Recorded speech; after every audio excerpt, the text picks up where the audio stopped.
திருப்பாணாழ்வார் அருளிய 10 பாசுரங்கள். அமலன் ஆதிபிரான். இதுல ஒரே ஒரு பாசுரம் குழந்தை பேரு அருளும் பாசுரம். உண்மையான பக்திக்கு பகவான் இன்றுமே அடிமை.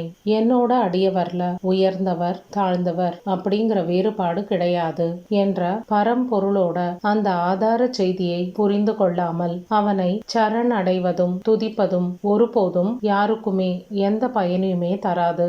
இதுவும் ஒரு வைணவ கோட்பாடுதான். திருப்பாணாழ்வார் யார்? 12 ஆழ்வார்கள்ல 11வது ஆழ்வார் இந்த திருப்பாணாழ்வார். 8ஆம் நூற்றாண்டுல பிறந்த இவர் பகவானோட ஸ்ரீவத்சத்தின் அம்சமாகவே கருதப்படுகின்றார். பிறவாது பிறந்த தெய்வ குழந்தையாய் உறையூர்ல, அதாவது திருக்கோழில கார்த்திகை மாதத்தில் ரோஹிணி நட்சத்திரத்தில் அவதரித்தவர் திருப்பாணாழ்வார். திருப்பாணாழ்வாருக்கு என்ன தனி சிறப்பு?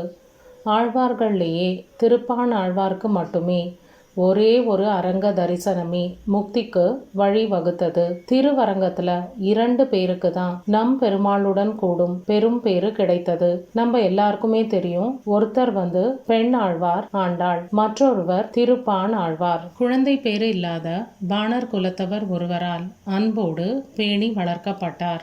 இவர் இளமையிலேயே யாழ் இசையில மிகுந்த தேர்ச்சி பெற்றதனால் பாணர் என்றே அழைக்கப்பட்டார். அவர் யாழை தொட்ட போதெல்லாம் அதிலேந்து கேட்டவர் மனதை உருக்கும் இசை வெளிப்பட்டது. திருவரங்கம் உள்ளே பாணர் குலத்தவருக்கு செல்ல அனுமதி கிடையாது.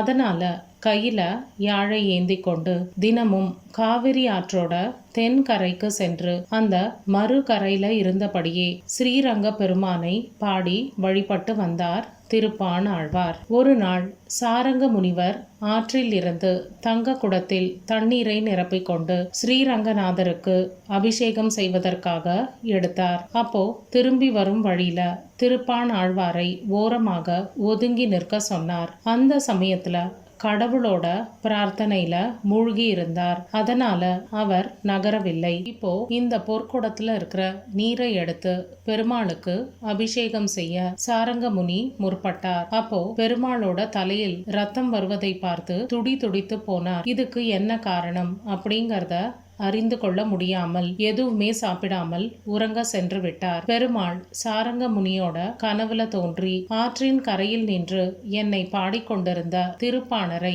கல்லால் தாக்கினாய். என் உள்ளம் உண்மையான பக்தனான திருப்பாணர் மீது இருந்ததால் அவன் மீது நீ எறிந்த கல் என் தலை மீது பட்டது. எனவே திருப்பாணரிடம் சென்று மன்னிப்பு கோரி அவனை தோள் மீது சுமந்து கோயிலுக்கு வந்து என்னை தரிசனம் செய்ய வைப்பாயாக என்று பெருமாள் ஆணையிட, பெருமாளோட உத்தரவுப்படி சாரங்க முனி திருப்பாணரை தோளில் சுமந்து பெருமாளை தரிசனம் செய்ய வைத்தார். முனிவரோட தோள் மீது அமர்ந்து கொண்டு ஸ்ரீரங்கத்தை அடைந்ததால் திருப்பான் ஆழ்வார்க்கு முனி வாகனர் அப்படிங்கிற ஒரு காரண பெயரும் இருக்கின்றது. தாழ்த்தப்பட்டவர் என்று உலகம் சொன்ன திருப்பாணரை தன் கோயிலுக்கு வரவழைத்து சுந்தர தரிசனம் அளித்து அவரை மனம் உவக்கும்படி செய்து திருப்பாணர் வாயிலாகவே அருமையாக பாடல் பெற்றுக்கொண்டு ஆழ்வாரின் திருவடி பற்றலை துரிதமாக ஏற்று திருப்பாணருக்கு உடனடியாக உய்வளித்தான் நம் பெருமாள். நாள் வரை பெருமாளை பார்த்திராத திருப்பாணர் பெருமாளோட பாதம் முதல் உச்சி வரை பார்த்து பார்த்து மகிழ்ந்தார்.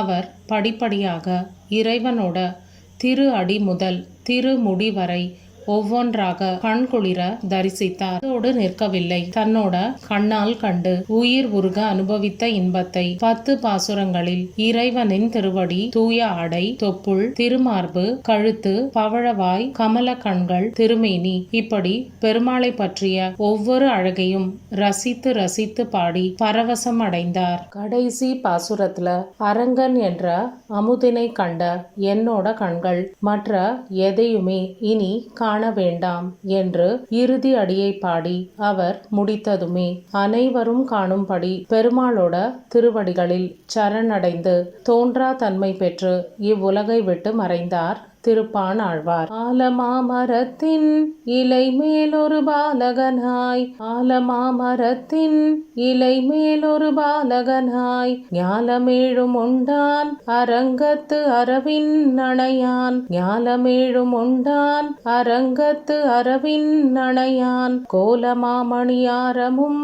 கோலமாமணியாரமும் முத்துத் தாமமும் முடிவில்லது ஓரெழில், முத்துத் தாமமும் முடிவில்லது ஓரெழில், நீலமேனி ஐயோ நிறை கொண்டது என் நெஞ்சினையே, நீலமேனி ஐயோ நிறை கொண்டது என் நெஞ்சினையே.